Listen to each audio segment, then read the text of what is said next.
Welcome back, everyone, to the European Easy podcast. Today, I have Jan with me from Emerge. We are talking because Emerge is close to $73 million oversubscribed global early stage fund 2, which is backed by more than 100 of the world's best future of work and learning operators. The second fund more than triples the investment available from its first, bringing Emerge's total assets under management to $100 million. Emerge's partners are immigrants, working class kids, and refugees for whom education was a path to a better life. They are on a mission to democratize access to opportunity by being a catalytic partner for pre-seed and seed founders whose companies are revolutionizing access to learning and leveling the playing field for kids, helping navigate their careers and empowering them to use AI at work.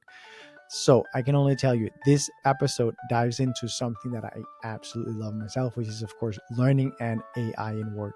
Investors in this fund include KfW, Leerdale Invest, Jacobs Foundation, and Southern New Hampshire University. It is an incredible episode. I hope you'll enjoy it as much as I did. This was their finest hour. Tear down this wall. It's more than just an alliance. This is a union of values. Let's start acting.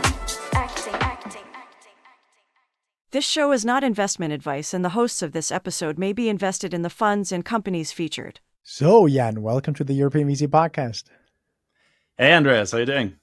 We have quite a bit to cover today, so I'm very excited. First of all, I think we're going to talk about stuff that's so close to all of us. One part of your thesis is, of course, around work. So work is close to us, but it's also around education. And I have to say, with my kids, my son just starting school, him, being a bit on the spectrum as one would expect my son to be, he has some special requirements that I'm really trying to figure out how to help him with. So I've been so excited to be doing this episode with you. Awesome. Great to hear. How old is your son? He is 7. Okay, amazing. Yeah, he should be using some of our products for sure. I can tell you more about that. He's literally running around with my ChatGPT, asking it questions about all kinds of things. So, and I am really thinking it must really have a big impact on the curiosity, the base curiosity that retains in a individual as we grow up from childhood to adulthood. Because my thinking is that as a child, you have this curiosity, constant curiosity about everything. Why does that disappear? I think there's many reasons, but one of them must also be your parents saying, no, Oliver, please, I can't answer more questions now. Give me a break, right?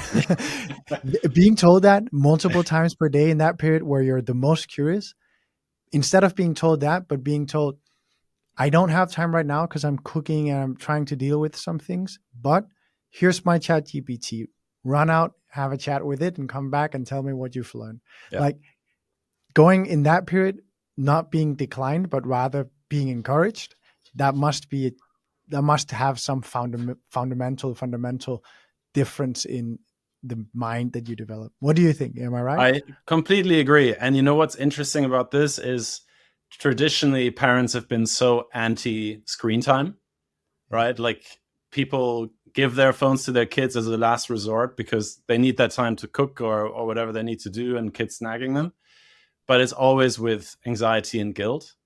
What you're just describing is potentially a positive alternative to that, where perhaps some of the tools that are being built now, whether it's the core models or whether it's more educationally focused versions of them, could really foster curiosity or support the development of our kids. So that's a big theme for us, for sure. It is for me as well, for sure. Amazing. Okay, so let's get into it. We're going to talk about this as much more. But before we go there, let me just ask you, tell us a bit about yourself. So I always say that the reason I got into this work is because I got lucky. So my parents were both born in the Soviet Union in real poverty. My dad grew up in a single room with his 3 siblings and parents, sharing a kitchen with the family next door, walked to school in boots with holes. He was a smart kid who was up for working hard, but he had to fight tooth and nail for any opportunity to get out of that situation. And, fast forward a generation, I was born in Germany, that my parents made it out in the late 70s. had access to a great state-funded education system, was lucky to do well in school, and like eventually ended up with a scholarship at Oxford University, and was just like very aware that my dad could have done that if he'd been born in the right place in the right time, and formed a deep motivation in my career to do things that hopefully would enable other people to fulfill their potential. And at university, fell in love with tech and startups and creating. And I deeply believe like the best way to create an impact is by starting a business. And so combined these two passions to found Emerge, which is a firm that invests in technology companies that democratize access to opportunity by changing how we learn, how we navigate our careers, how we do our work. And in 2014, when we made our first investment, Emerge was the first specialized investor in Europe to focus on this area. Today, we're a 3-person GP team with an amazing team behind us. And just like roughly 100 million under management. We've done 80 investments over the last 10 years that are now impacting over 31 million people globally. But yeah, that's my motivation and kind of how I got into this. It's funny. So I have a very formative experience with my dad as well, which explains why I have my own business today with the UVC. That is that he's a boat builder, and he's always wanted to build his own boat. He actually started his career building his own fishing boat, like a real, like not one of those, but a commercial vessel, Wow. which he then used for some years with his father, and then he went through a blue collar life for 50 years, hustling through, and then now at age 70, 3 years ago, he had he finally got the last nail in a full mahogany 36-foot boat that he's been building on for 15 years. But the dude is 70 now. Like, it's not the best time of your life to only now realize your life dream of having your own boat. And I'm just like, not going to happen to me. I'm not, I'm so happy that he finally made it, but fuck, you got to do that early in life. So yes, you probably would not be a podcaster. Jan, Jan, I want to ask you one thing. If you can just talk a bit about the founding journey of Emerge, and because you really hustled as a team to get Emerge off the ground.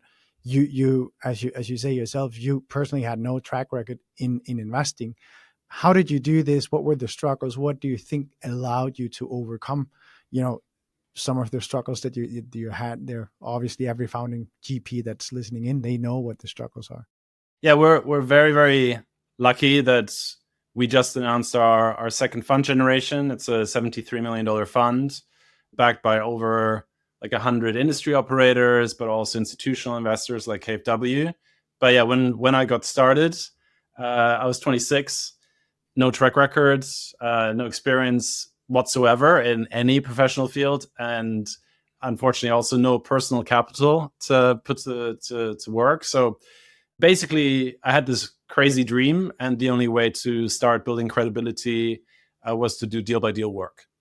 So I'd find companies that I believed in, and that kind of went around the London Angel ecosystem and convinced folks like Fede Pierzi-Baroli, Neil Hutchinson, Doug Scott, like the early OGs of the London Angel ecosystem that a lot of people listening into this will probably remember. And I owe a lot to those folks for putting me into business, and then would do deal by deal work. And it took 5 years and 56 transactions to get to the point where we finally raised our first fund. At this point, it was with my co-GPs Nick and Mario. But yeah, it was a tough journey that we got through sheer persistence and hard work. But got lucky, made some great picks along the way that set us up for the success later. So happy to kind of tell you about some of those. Like we invested. Yeah, I was about to say maybe touch a bit on that. So you've identified a $1.5 trillion market, opportunity in the segments of education, career, and productivity. And you have this learn, navigate, and work approach. Maybe you can talk a bit about that, just introductory, and then we'll dive much deeper in later. So yeah, the big idea is essentially that AI is changing work. It's changing how we learn. It's changing how we find work. It's changing how we do work all around us. And we think that in order to succeed in the new worlds, people need to be adaptable. They need to constantly be able to learn and adapt to this new situation. And businesses are in exactly the same situation, but we don't have the tools available to us to do that. Some people can, unless we massively invest in a new generation of tools to give everyone access to the ability to get the most out of these new technologies and do more with less themselves. They're going to be left behind. So that's the big idea behind the thesis. And yeah, I'd love to dive into the detail behind it and why we came up with it. Maybe before we go to the details of the thesis, I love these deep dives, but let's just, your offer to founders, tell me a bit about that. Why do you think that you resonate so well with founders? With this focus, I guess, comes a deep belief that you need to be a specialist investor to really succeed in this field. We think it's a unique area of investing that comes with unique challenges for founders. And so we've built a product for founders that we think uniquely supports them. It comes in with kind of three big ideas, but the mission is that we want to be the best first check for founders in future of work and learning. And so that the first element of it is bold funding bets very early on. Like we write $500,000 to $2 million checks into pre-product, pre-revenue companies so that founders can get back to building. Founders love high conviction investors. They love investors that understand what they're doing, and we want to basically enable founders to not be spending their time on fundraising, but building and ideally getting to the A without necessarily needing even to go back out again for a seed round. So kind of we put in the pre-seed and we get them to the A.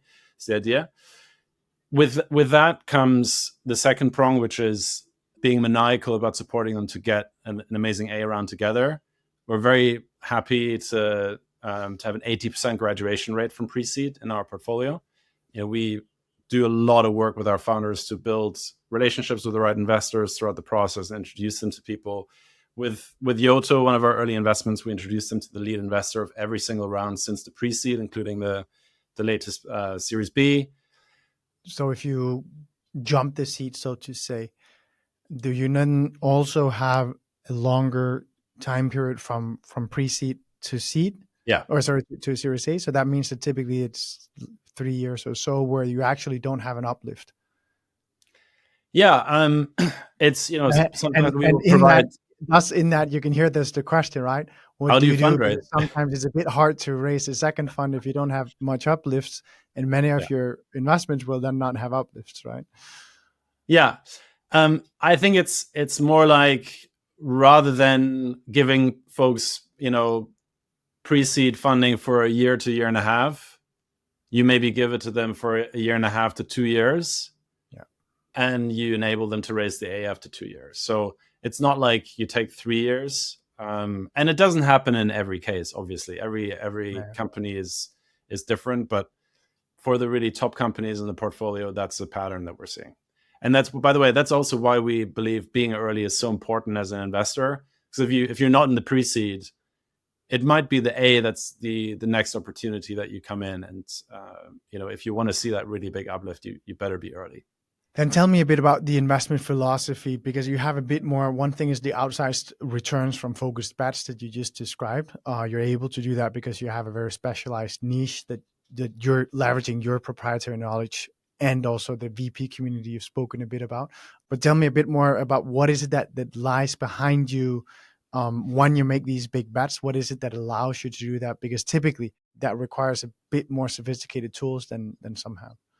Yeah, and maybe before we dive into that, I'd love to kind of just tell you a little bit more about the value prop for founders. There's one other critical element to it, which is the operator network that sits behind Emerge. So, at Emerge, we've always been very good at managing large groups of people to co-invest with us into the companies because we had these roots in an angel syndicate, essentially.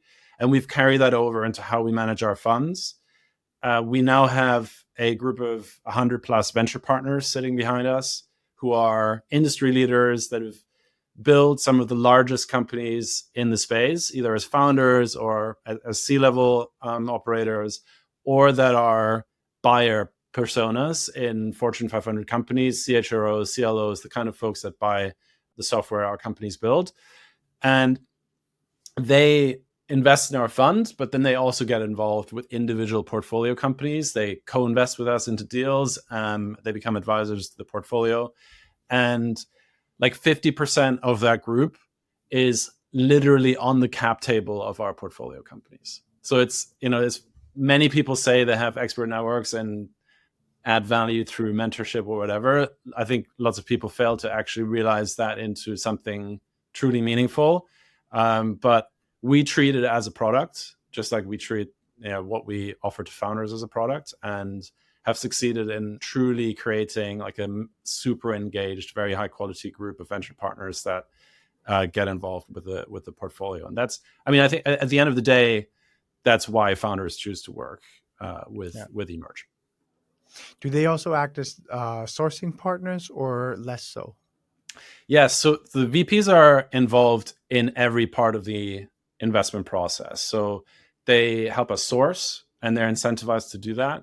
But it doesn't stop there. We involve them in the diligence process. It can be light touch. If it's early on in the diligence process, we might get like 10 to 20 folks to provide light touch input. When it gets to later in the diligence process, people will join calls with founders. They might sit in the IC to contribute to the conversation. They don't have a vote on the IC, but we obviously value their views massively. And then when we have invested, they end up co-investing, becoming advisors, joining the board, and in some rare cases, they've even joined the team. Could you tell me, Jan, just a little bit about, because you described it before, your tickets were typically 500K to 2 million out of a 73 million euro fund, or euro pound? All these are all USD figures. So, yeah. None of what I said, US, US dollars. So with that in mind, could you tell me a bit about the investment process, the length of it versus some of your competitors? Because making big bets, does require a bit more diligence. How is that received on the founder end? Do you sometimes feel rushed by co-investors, that type of thing? Yeah, I think it's a critical question. It goes back to the core of our investment philosophy, which is to make more concentrated bets than other pre-seed funds would usually do. We believe the only way to really make money as a pre-seed investor is by, not the only way, but the most likely way you're going to create outsized returns is by being concentrated. But to do that, you need to do several things to actually be able to do that. One of which you touch on, which is like, how do you run a decision-making process that delivers on average higher quality results, better accuracy? Another is like, how do you avoid auctions? Because if you're overpaying, this model doesn't work, right? So you need to be much earlier. So would love to talk about that as well. But yeah, in terms of the decision-making process, we always say like, the decision-making process on a given deal starts long before we meet the founder, because we are a specialist investor that's an expert in the market, and we know what we're looking for.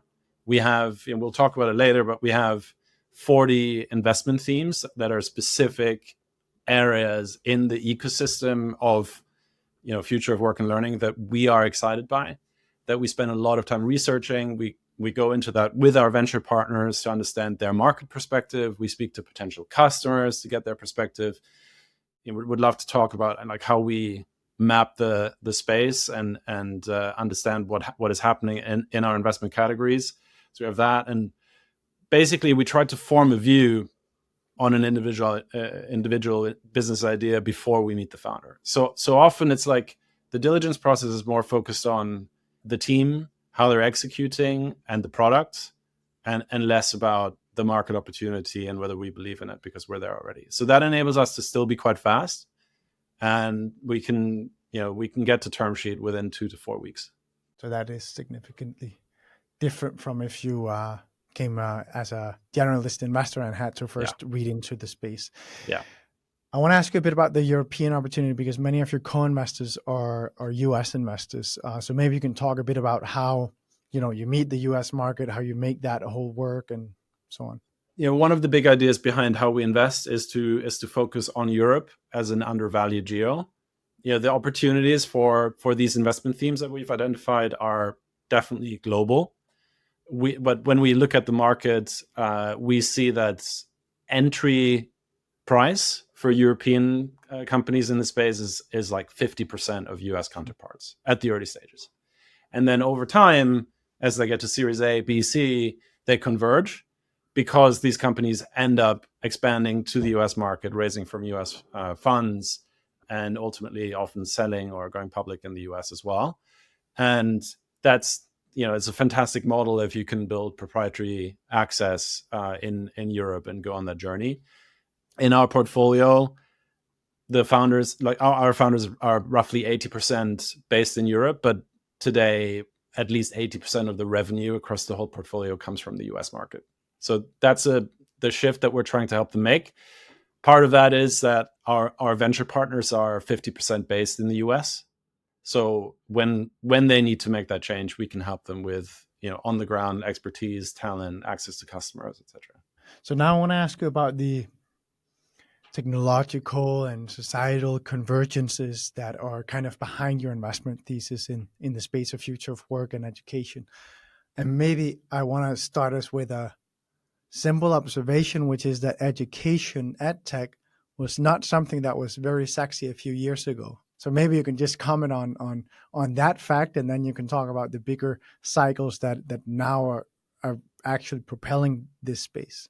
Yeah, I think when we got started in 2014, there was literally no one that invested in edtech. And, we, as I said earlier, we really came from a mission-driven perspective. We were like, this needs to exist. And I think in some ways we helped kind of establish the space in Europe alongside other VCs that came onto the scene and started investing in the space. And of course, amazing founders that ended up building European category leaders. And over the last 10 years, the space has massively grown. It's produced global companies that started in Europe, but ended up being category leaders across multiple regions. And I think the other key factor was COVID.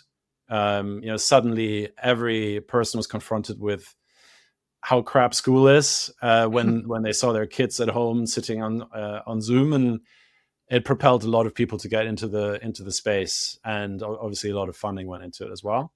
That's reversed. All the non-specialist tourists have left, as it's happened in other spaces as well. But I think edtech has become kind of more mainstream as a result. And I think where we are now is a completely different space, because the advances in generative AI over the last 2 years have unlocked opportunities in this space that I think have transformative potential, and we're really, really excited about where it's all going. Could you tell me a bit about the boundaries of edtech and future of work for you? Maybe exemplified by what is absolute sweet spot and what is maybe a bit like, this is difficult whether we include it in the thesis or not. Hopin, would Hopin have been an edtech future of work thing? Or I'd say like the unifying thought behind it is we want to invest in companies that enable human potential. So it's access to learning.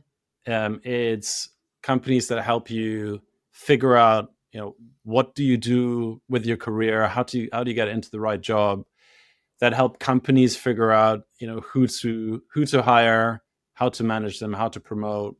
And when you're in work, it's companies that help you do the best you can by either giving you access to opportunities to upskill yourself in work, or giving you access to the tools you need to be the best at the job.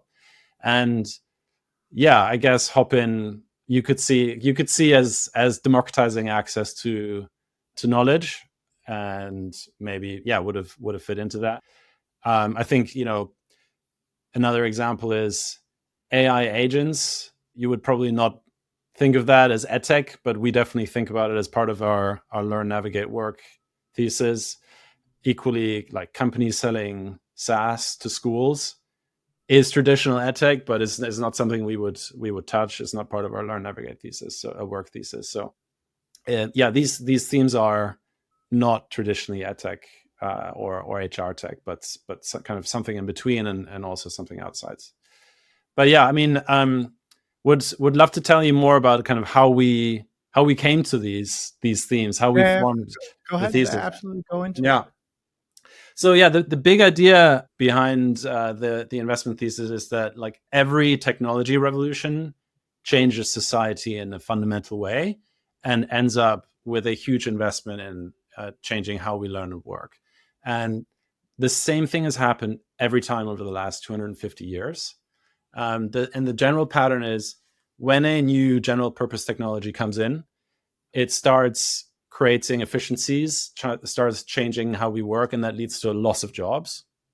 So some people really miss out. And at the same time, or slightly later, people start figuring out how to get more done with less, and new types of jobs start forming, higher complexity, higher value, higher productivity roles. And you have this potential for huge inequality in the short term, as there's a gap between people who can use the new technology to basically their own advantage and those that don't. And then over time, you have a generational investment in education that enables more and more people to take advantage of the technology. And then eventually the gains from the new technology spread across society, and everyone's better off. But it takes time to get there. So like it happened with the Industrial Revolution in the late 18th and early 19th century. We were at a place at that point where 80% of the population was in agriculture or were artisans. Today, that's like 1%. And in order to get the population to be able to work in manufacturing and in the new jobs that were being created, they needed to be able to do basic maths and need to read and write. So that led to the introduction of first primary education, then eventually secondary education. We went from almost no one being able to do these things to now universal access. And then, same thing happened again with the scientific revolution, the computer revolution in the 20th century, where again, in order to do science, in order to use computers to do information processing tasks, you need a higher level of education. So we introduced higher education. And again, the change was massive. Like, do you know like what percentage of the population went to university in the 1950s? I'm just giving a guess here. I probably imagine that it's no more than 10%. It was less than 5%. Less than 5%. Less than 5%, which is, I mean, it's so recent, but the change that has happened in the last like 75 years, with now 60 to 70% of the population going to university. I think that in a large part it's a massive contributor to the huge growth that we've seen in Western democracies over that time. And we think with the AI revolution that's about to happen or is already happening is no different. It's again, in our belief, it's a general purpose technology that is impacting everything. And AI is no longer just pattern recognition and recommendations. It's, as we all know, it's starting to be able to do reasoning. And as it's getting better at that, the scope for disruption is not just to replace software, it's actually to replace labor. And we're not fully there yet, but we're seeing early glimpses of that with companies like Harvey, in law with Glean in knowledge work, or Solvely in education, which is a portfolio company of ours. And we don't think it's constrained to like a single industry. It's happening in every industry. And what's interesting about that is with previous technology disruptions, the job loss you saw was in blue collar work. We were talking about farming and other areas earlier. With this, it's knowledge work. Like your and my job 5 years from now will be completely different. And I'm a content creator, right? Obviously, LLMs, large language models, will disrupt, or was perfect to disrupt our industry. And I can tell you, we literally went from having 2 employees to none for a period, because what we had them do and the skill set that they had was not needed anymore, because we had tools that would allow you to basically do what they did very efficiently. We've then since, again, rehired, but other talent with other, what I would actually call more senior skill. So it's very much this junior level work that we don't need. Yeah. Like what's happening is that as you can have AI do more and more parts of your job, and even things that weren't traditionally part of your job, like why do you have to hire junior admin roles or folks to do these things for you? So that the scope, I think generally what's going to happen is the scope of our roles is going to increase. Like we're going to be responsible for more and more things as we learn how to use AI to work on our behalf and basically scale different workflows, which is really exciting because it's going to create massive efficiencies. It's going to enable folks to do more independently. But it also means unless you're able to work with AI in that way and be as brilliant as you guys have been to automate a lot of stuff, you're going to be left behind. Like AI raises the floor, the minimum floor of what you need to be able to do to be a productive member of the labor market. Yeah, I think lateral thinking, so to say, or lateral capability, so to say, because it's not necessarily thinking, but it's that ability to, through a work week, manage that you have a bunch of agents that can do a bunch of stuff for you, or a bunch of automations that can do a bunch for you, but manage that you have all of them doing it, but they're, as soon as they don't do exactly, they can't take it from they can do exactly what you asked them to, and then they don't really go further. So you need to be able to, from one day, go from sourcing to the next day, go to deal closing, to the next day, go to content creation, to like the span of what one individual covers, and thus also what one individual can do, is massive right now and is only going to grow. I can only imagine how big it is. But I was much more specialized 2 years ago in what I did on a day-to-day basis. Because now I can do what 2 people were doing for me before. I can have a computer do it. Yeah, exactly. You need to have probably at least 2 or 3 specialisms and then a very broad knowledge base, whereas previously you might have 1 specialism and a broad knowledge base to be a knowledge worker, right? Because you need to be able to sort out the agent when it's bugging, right? And so you need to have that like certain baseline in multiple areas, and it's super interesting. And you have the capacity to have so many different things running at the same time that the puck ends with you. Where I think that there's so many people that I know that as long, once there's more than 5 processes running that all answers to them and they need to kind of keep control of, it gets difficult. And that is where I'm seeing there's a big change in what we educate people to, and there's a big change in the skill set that each individual needs to have, because a lot of this, what I call lateral thinking or execution before, I think there's a lot of people that's going to struggle there because they don't like the uncertainty. They don't like shifting from task to task so much. Yeah, I completely agree. Yeah, I like your term, lateral thinking. I think another way of calling it is like interdisciplinary work. People need to not think in silos, but be able to look at multiple different fields, be able to quickly get to grips with a new field that they previously have not worked in, and come up with solutions that combine mental models from different areas of the world. Yeah, it's incredible. Maybe you could give us some examples of these non-traditional solutions that all of a sudden can kind of happen in the ecosystem. Yeah. So what we've done is we've actually come up with together with our venture partners and through a lot of research and thinking, and obviously like just seeing the patterns in the companies that approach us, we've come up with 40 solutions. So these are our investment themes. And they broadly sit in these three categories: learn, navigate, work. And what we're doing is, as new companies get created, we're continuously mapping the entire edtech, HR tech, future of work ecosystem of like tens of thousands of companies against these 40 ideas. And so we have a database. So like actually these 25,000 are not in thesis, and then like these 5,000, they correspond to our 40 ideas. And we're eating our own dog food, by the way, because we have an AI agent do that for us. Of course. Of course.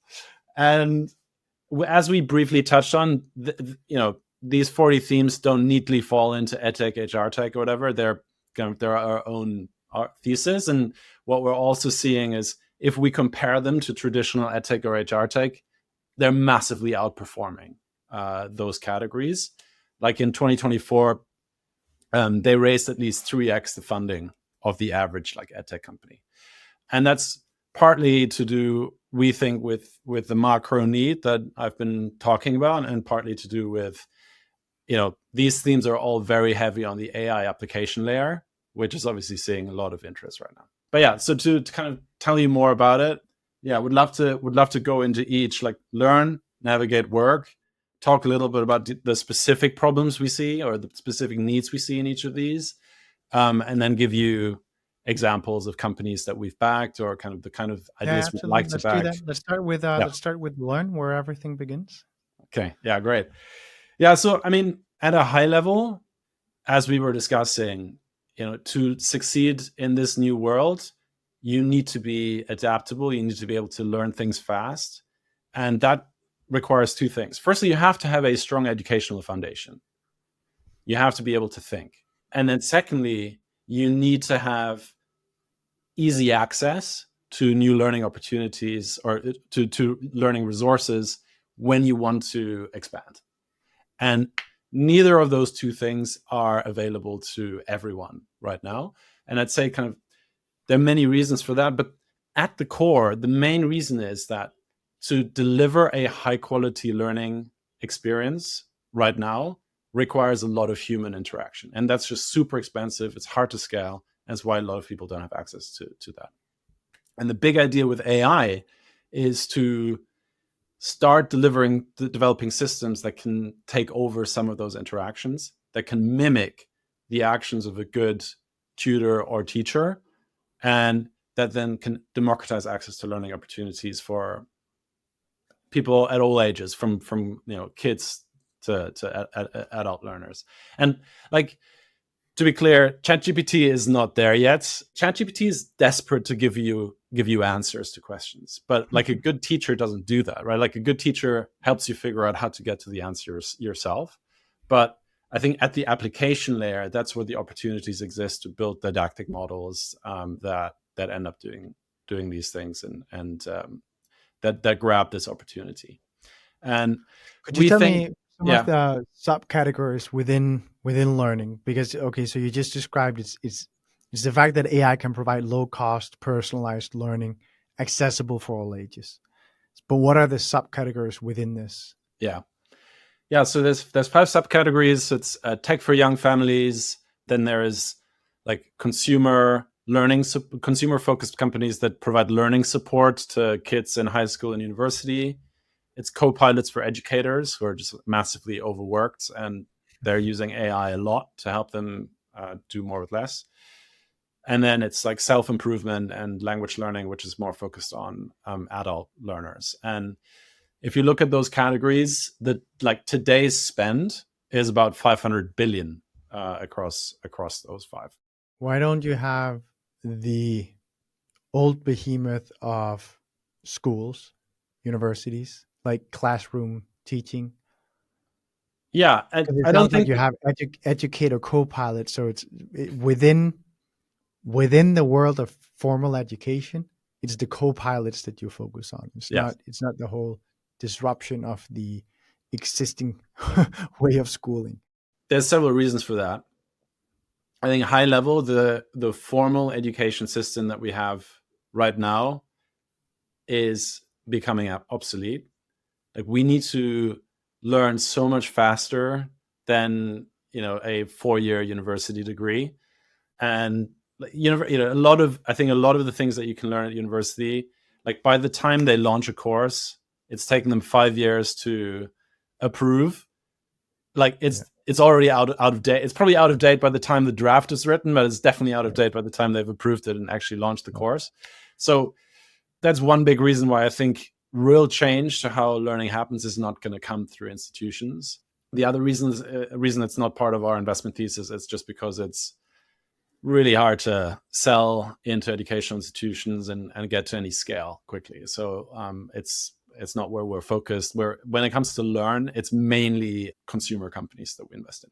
What is the expected date of death for the existing university and school system?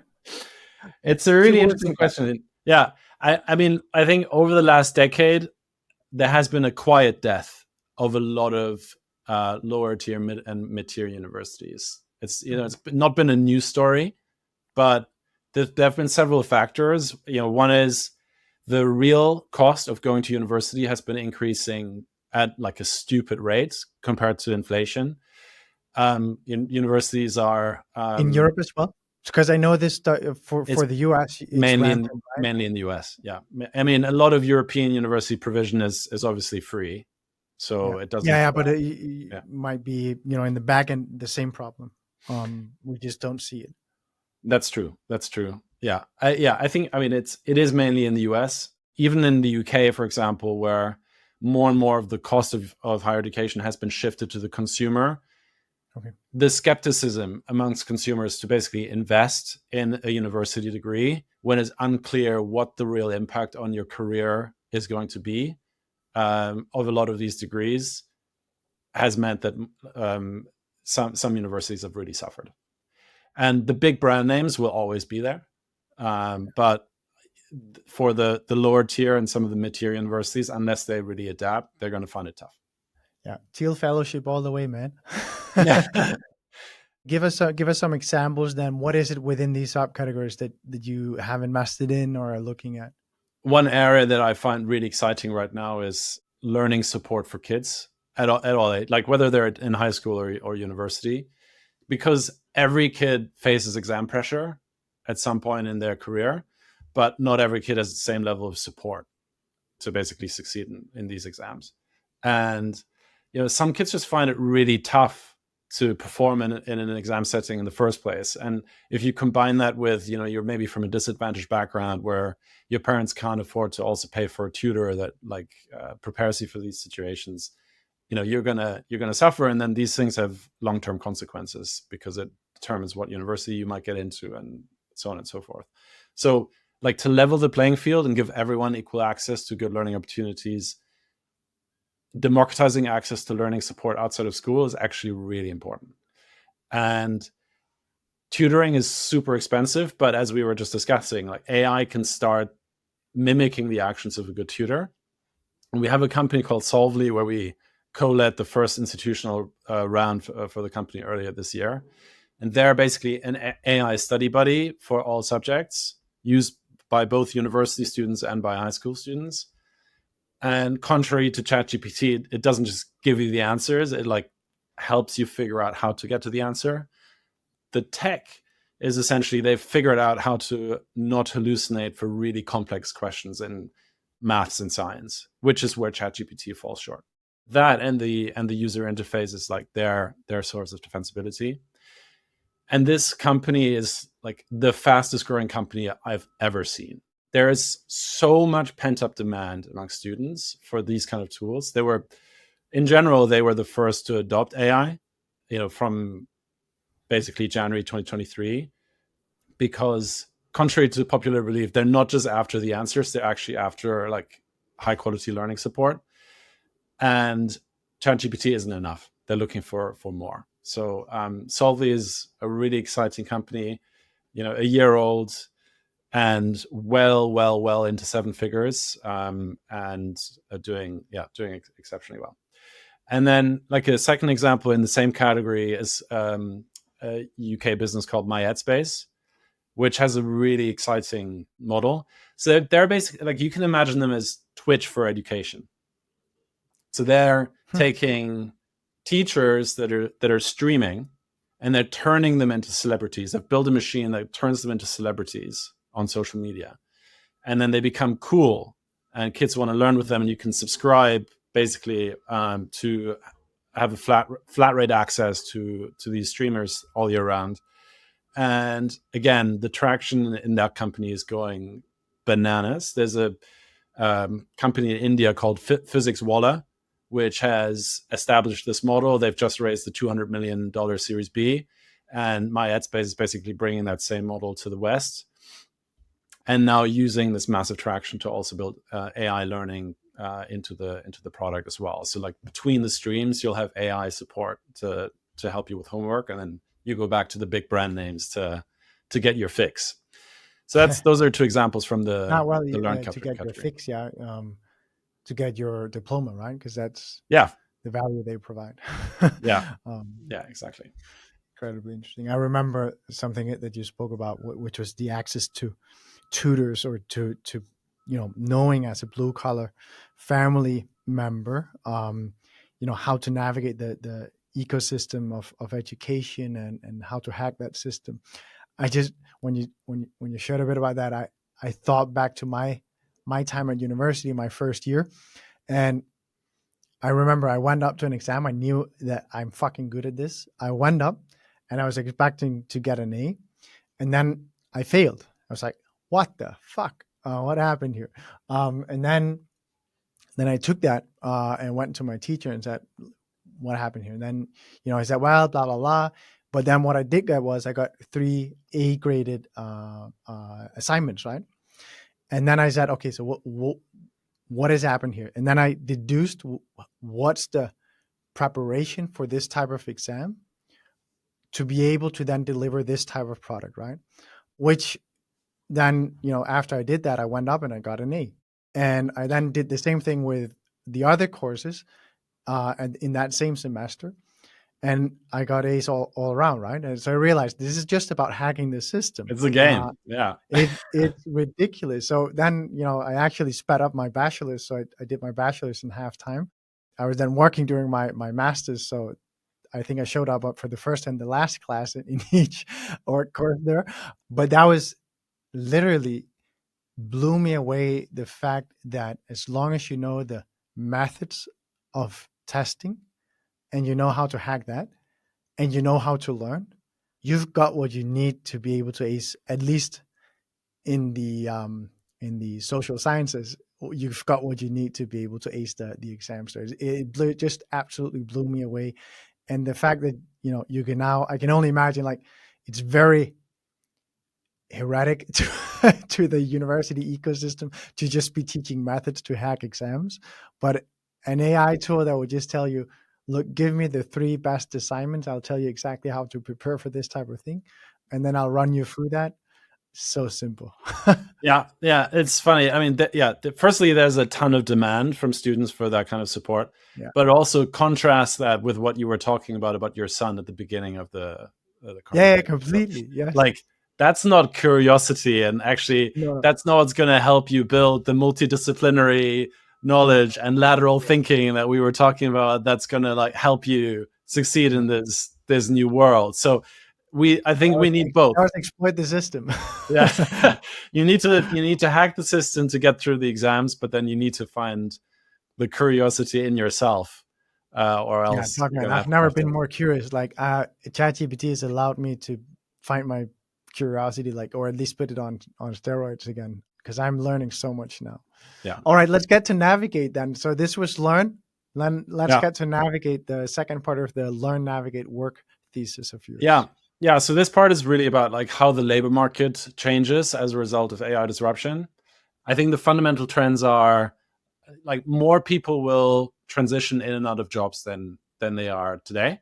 When more jobs are being automated, people are going to transition out of them. When people will be looking for safer careers, people might be equally looking to shift more quickly or more frequently, because as it becomes possible to learn new things more quickly, there's new routes that are going to open up for them to get better paying jobs. And McKinsey is predicting that we'll be at like 2x pre-pandemic levels in terms of job transitions. By what year? By 2030. By 2030. Yeah. And then at the same time, organizations will really feel the crunch for skills, because they will want the kind of people that you were talking about earlier, that can use AI to do more with less, and they're rare still. And so you've had this world where like more and more people will be switching jobs. Companies are desperate to find the right talent, but already today, like the way we find jobs and the way that we hire people is like stupidly inefficient. And if it's going to double it, if we're going to double the rate, we better do something about it. So the big idea here is that we can use AI to increase the efficiency of these processes, and to have essentially like an impartial expert at every step of the way to help both people and companies make the right decisions about where and who to work with. So again, there's like a few subcategories here. So career navigation is one, helping people make these choices. Most people fall into their careers. They're not deliberate choices. So, and that's insane to me. And by the way, just while we're at it, I wanted to ask you how you ended up here. How did you make this choice? So I've always just gotten involved in whatever I was close to. Playing computers a bit haphazardly when I was 13, kind of, well, I really enjoy this. Then I did World of Warcraft, like, so I was one of the best on the server, which was quite a lot of grinding back in the days. And what does being the best mean? Is it like that means killing people? So we literally had this was PvP, so player versus player, and we literally had a ranking system in World of Warcraft at that time, where you would have Grand Marshal, which there was only one that was made Grand Marshal every week on the server on each side of the alliance or the horde, and then you'd have two that would be made Field Marshal, and then you'd have, I think it was 4 or 5 that would be the tier below that. I was literally playing so much that, and then I woke up. It was Wednesday that it was updated, the rankings, and then I woke up. I was getting in. I was hoping I was planning to make Field Marshal, so in the top 3s at least on the server. I had been playing 8 to 12 hours straight. You were competing against other people doing bots, like that was grinding all the time for them. People sitting in China playing for them and stuff like that. I got up. I was expecting to make Field Marshal. I had not. I was like, what the fuck? And then I went out. I found the 2 people that made Field Marshal. The one that made up before me was like 3 kills more than me, and we had like 250,000 kills in the last 7 days. I was like, what the fuck? And I stopped playing that day. I stopped playing. But then back to how I fell into this. So at university, I became student president, was close to the vice chancellor. He asked if I wanted to help build the university incubator. I did. And then, someone came from a pre-seed fund and asked if I wanted to join there. And then, I was on this route. Actually, I was about to decline that offer to help build, because I was super excited about university education at that time. So I was about to decline the offer of going the more innovation route. But then I realized, wait a second, before I went the education route, I had actually very much steered towards the entrepreneurial route. So I realized I'd only gotten myopic on education because it was what I was in, and I had this personality of doubling down on one thing, whereas my own personal inclination was actually probably entrepreneurship. So that's why I ended up going that route after all. I was just about to fall prey to falling into something instead of doing what I probably should do. And yeah, that's fascinating. And also, I think what you've described just like proves the point that whatever we do as our first job is like the highest signal predictor for what we end up doing in our careers. Yeah. Yeah. And it has a huge impact on earnings potential as well.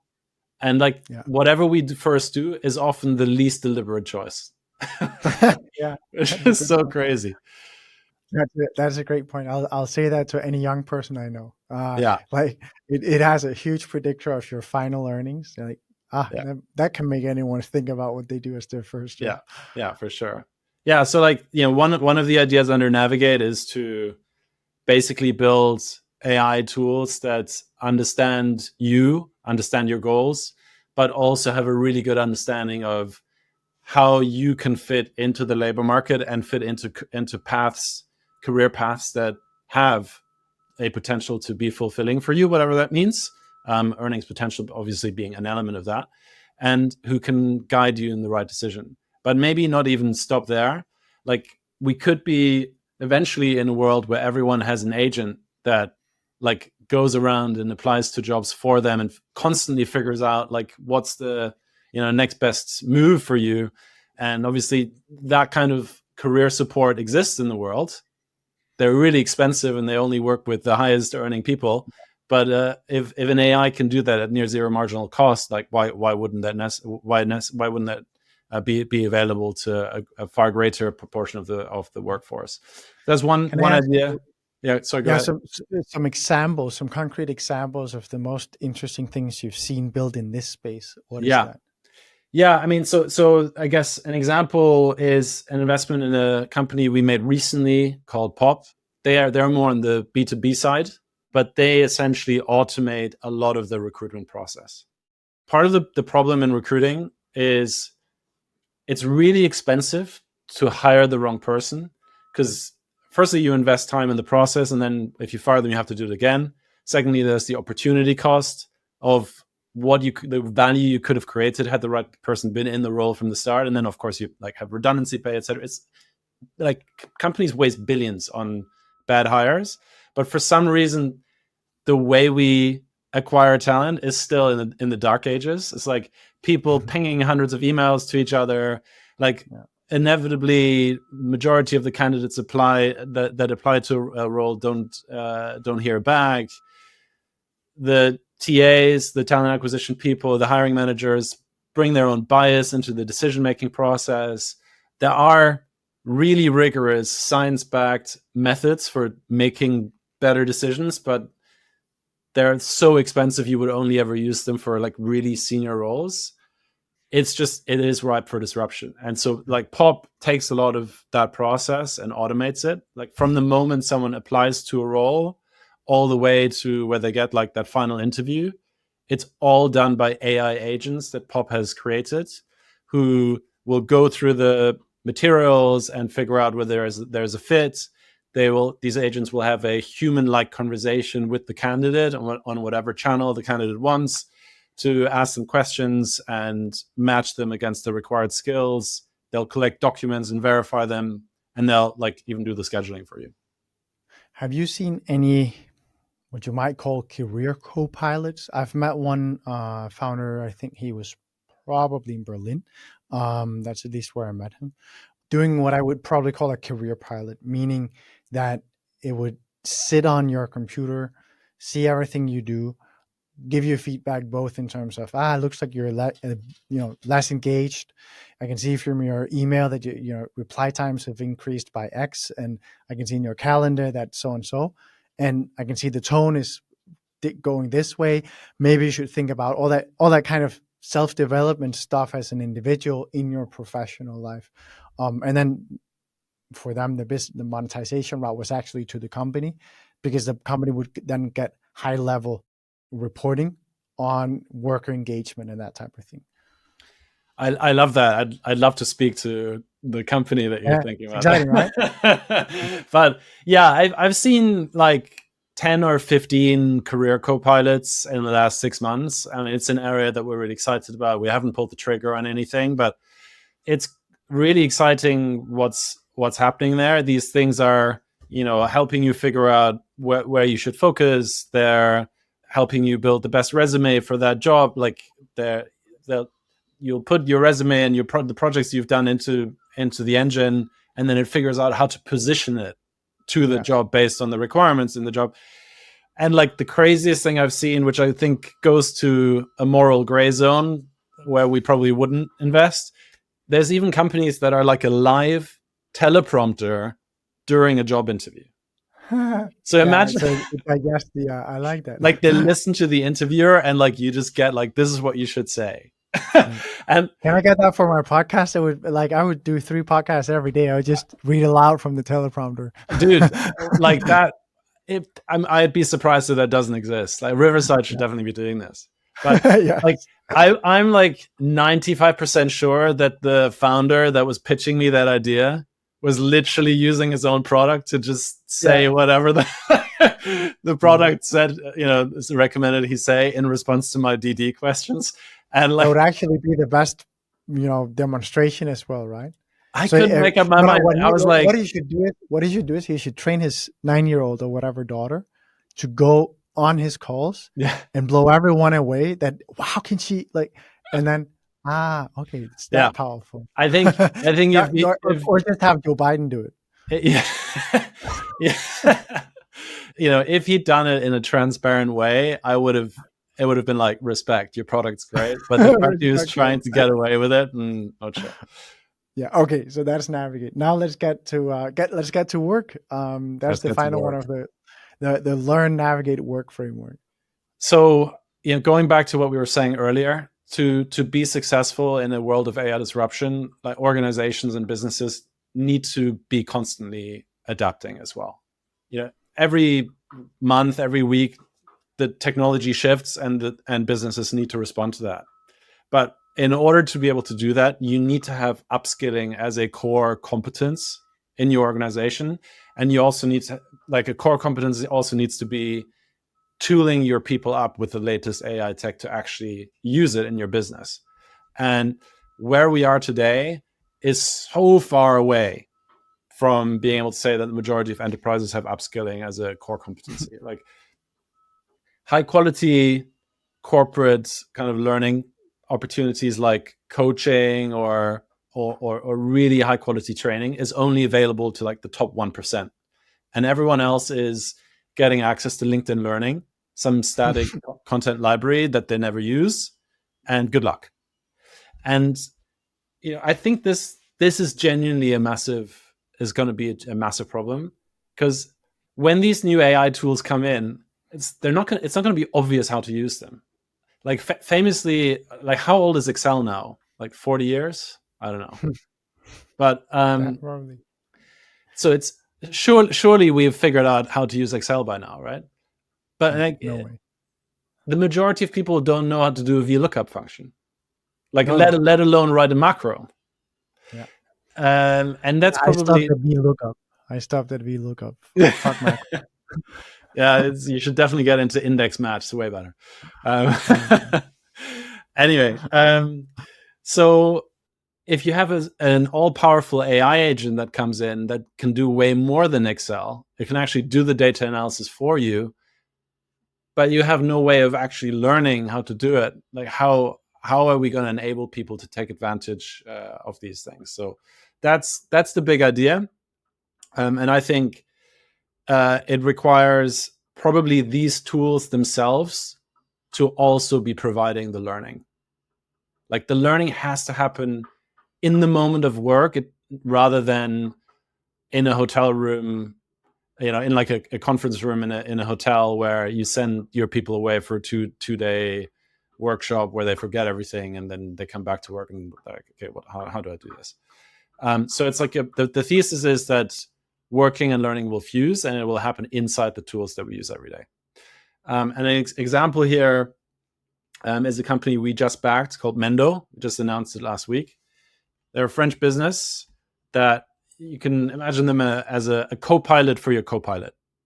So they sit inside ChatGPT for Enterprise, or inside Microsoft Copilot, or like Office 360 that's now also an AI enabled. And it observes the way that you work with these tools. It knows your goals and knows your tasks. It knows your role. And then based on those two things, the observation and its knowledge about you, can suggest how you can get more out of the tools. And it's basically purchased by big companies like PwC, EY, BDO as an add-on to the Copilot they buy, because they know that unless they have a tool like this in the process, they're never going to get the productivity gains from these Copilot tools that they're buying. That's super interesting. I literally was typing a question here at the same time because I thought I wanted to ask you if you think that, or to what level the workforce is ready to use AI. And I say that because even, working with my own team but talking to other people as well that are non-VCs, it's incredible how low the adoption is. Even when people have tried ChatGPT, realize they can learn anything, realize that it can write anything, and then you realize they're not using it. It's like, what? Yeah, no, absolutely. That is the, when I was talking earlier about like there's potential for huge inequality, this is what I'm talking about. It's like there are people like you who are fundamentally changing how they run their business because they're using AI to the max. And then there's the rest who are not there yet. And we need to really rapidly invest in upskilling folks to take advantage of these tools, or there's going to be problems down the road. Do you have from doing the work on Mendo here, do you have some stats top of mind on adoption across companies that do these large projects with AI? Yeah, there's a few interesting stats that came out of the diligence process. One is that only 8% of users of LLMs come from large enterprises. Yeah. You would think that it's way more, because that's where the real gains can be made. These large enterprises are massively behind the adoption curve, and they're all freaking out. I mean, it depends on who you talk to, but they all know they need to do something, but people are worried about risk and security. And if they are adopting it, they don't know how to measure whether it's actually increasing productivity. And so the other interesting stat that came out of it is, as a result of this confusion, they're all hiring McKinsey and BCG to do projects for them. And McKinsey is doing like 30 to 40% of its annual turnover from AI projects right now. It's just mental. So there's, I think, a huge opportunity in driving bigger adoption in the enterprise of these kind of tools. But it requires an investment in upskilling. And that's hopefully what some of the companies that we invest in the work segment can do. Amazing, Jan. This was so much fun. I'm really looking forward to do it. So I can just announce it now at the end of the episode, right? We're going to do a couple of episodes more together because I'm such a big fan of this space. So it's going to be incredible. I just cannot wait to. And I think there's one deep dive we need to do at some point, and that is, the obituary of universities or formal schooling. I think we need to do a deep dive and really map out what are the problems, where do we see them, what like, do you know A16Z? They've done it. They did a 3-hour show. Ben Horowitz and Mark Andreessen did I think it was 2 or 3 episodes of 2 to 3 hours each, where they dissected the higher ed crisis in the US. Yeah. I love to see that for Europe because it's much more fragmented, very different dynamics. Yeah, but I imagine that there's something happening similarly, but just behind the scenes. We don't see it, right? Because we don't have the same exposure from having, the fact that there's people paying. One of our LPs is the CEO of Europe's largest university, which no one has ever heard of. They serve 8% of the German university higher education market, which is massive, hundreds of thousands of students, billions in revenue. And it's 100% online. They take 3 weeks to launch a new course, where other universities take 3 years. They have a bunch of degrees that they've called the Copilot School, which they have built together with Microsoft, where they give you a degree in how to use Microsoft Copilot. It's the most innovative university I've ever heard of. And they are disrupting the space. So I should put you in touch with him, and we can do we need to bring him on. Yeah, let's do it. Thank you, everyone. On the note of me realizing that I was being what is it? I have a meeting AI co-pilot that tells me that I'm not being inclusive because I say fuck and shit too much. So here I am being mindful about myself, lack of inclusionary terminology. Good. Jan, thank you so much for joining this podcast. It was incredibly cool to dive deep with you on this. Amazing, Andreas. Thank you so much. And yeah, it was a lot of fun. This was their finest hour. Tear down this wall.